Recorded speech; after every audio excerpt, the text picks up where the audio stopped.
semua, kembali lagi dengan kami kelompok 5 dari mata kuliah Soft Skill Universitas Pelita Harapan. Izinkan saya memperkenalkan diri kami. Nama saya Yohana Felicia.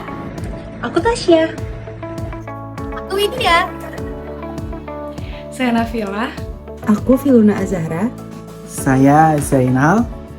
Di sini kami akan menjelaskan 6 kemampuan berpikir kritis dari kasus Shopee layoff.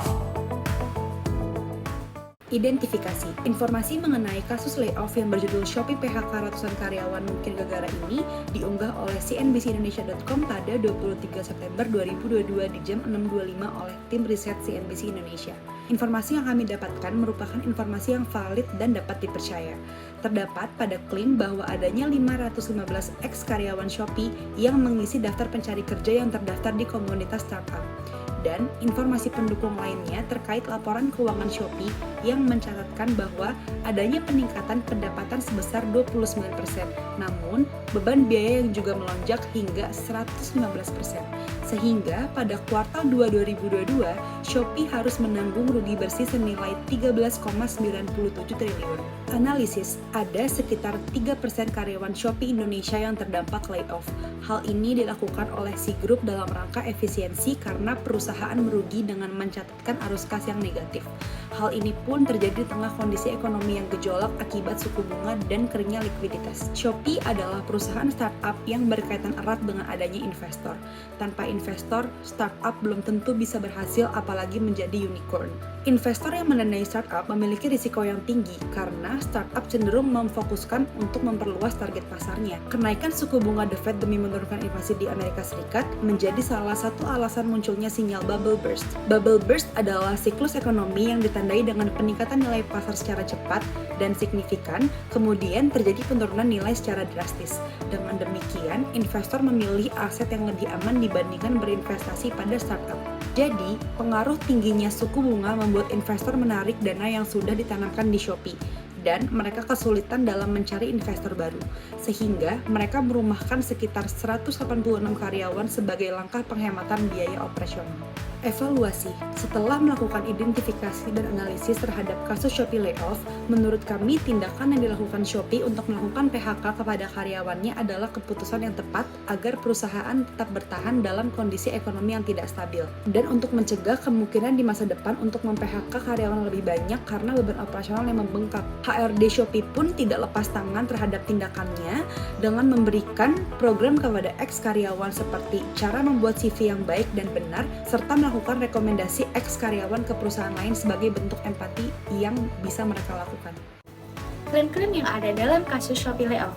Yang pertama, klaim Shopee Indonesia merumahkan sekitar 186 karyawannya sebagai langkah penghematan biaya operasional.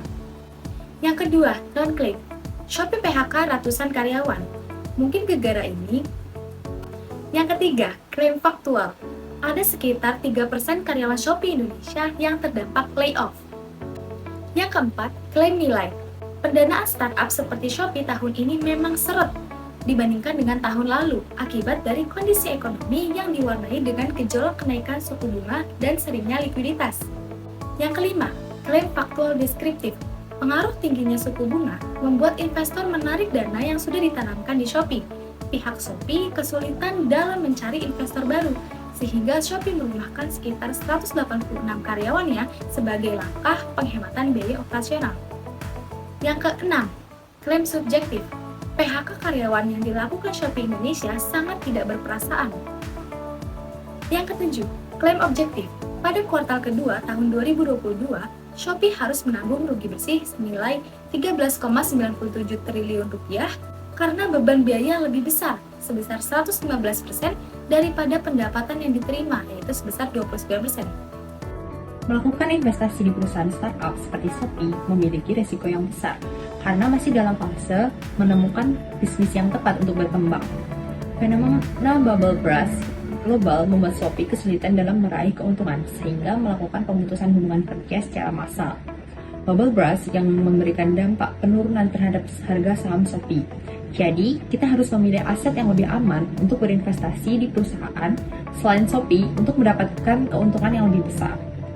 Perusahaan rintisan seperti Shopee membutuhkan waktu untuk mengembangkan produk, Pendapatan induk Shopee secara konsolidasi meningkat sebesar 29% secara tahunan. Pendanaan perusahaan startup di kondisi ini banyak yang menurun, tetapi suatu saat nanti akan meningkat mengingat industri di bidang digital dapat tumbuh secara cepat. Yang pertama, modus ponens. Jika kinerja Shopee bagus, maka tidak ada pemecatan pegawai.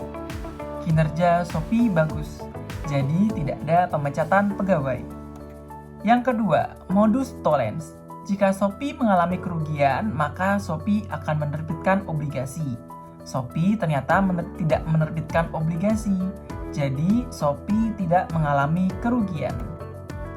Yang ketiga, silogisme hipotesis. Jika pesanan di Shopee membludak, maka Shopee akan melakukan kerjasama dengan jasa ekspedisi tambahan. Jika Shopee bekerja sama dengan jasa ekspedisi tambahan, maka Shopee akan menekan biaya tambahan Rp1.000. Jadi, jika pesanan Shopee membludak, maka Shopee akan mengenakan biaya tambahan Rp1.000. Yang keempat, silogisme disjungtif. Entah Shopee melakukan PHK atau efektivitas operasional perusahaan. Shopee tidak melakukan PHK, jadi Shopee melakukan efektivitas operasional perusahaan. Yang kelima, dilema. Shopee entah melakukan PHK karena alasan kerugian atau efektivitas operasional perusahaan. Jika karena alasan kerugian, maka Shopee akan mengenakan biaya layanan tambahan. Jika efektivitas operasional perusahaan, maka Shopee akan mengurangi diskon dan promo.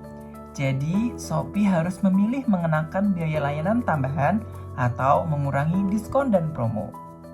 Selanjutnya, saya akan menjelaskan mengenai argumen induktif spesifik. Yang pertama adalah analogi. Seperti roda yang berputar, begitu pula kondisi ekonomi keuangan perusahaan. Kadang menguntung, kadang merugi. Sama seperti pada kasus yang kita bahas, bahwa kondisi ekonomi Shopee sedang bergejolak akibat naiknya suku bunga dan juga keringnya likuiditas. Yang kedua adalah generalisasi. Pemutusan hubungan kerja yang dilakukan oleh Shopee tidak hanya yang berdampak pada ibu kota saja, namun para pekerja yang berada di seluruh Indonesia, bahkan sampai ke negeri Thailand dan juga Vietnam. Yang ketiga adalah kausalitas. Shopee harus menanggung rugi bersih karena beban yang dia keluarkan lebih besar daripada pendapatan yang dia terima. Oleh karena itu, Shopee melakukan pemutusan hubungan kerja secara besar-besaran agar dapat menghemat biaya operasional perusahaan.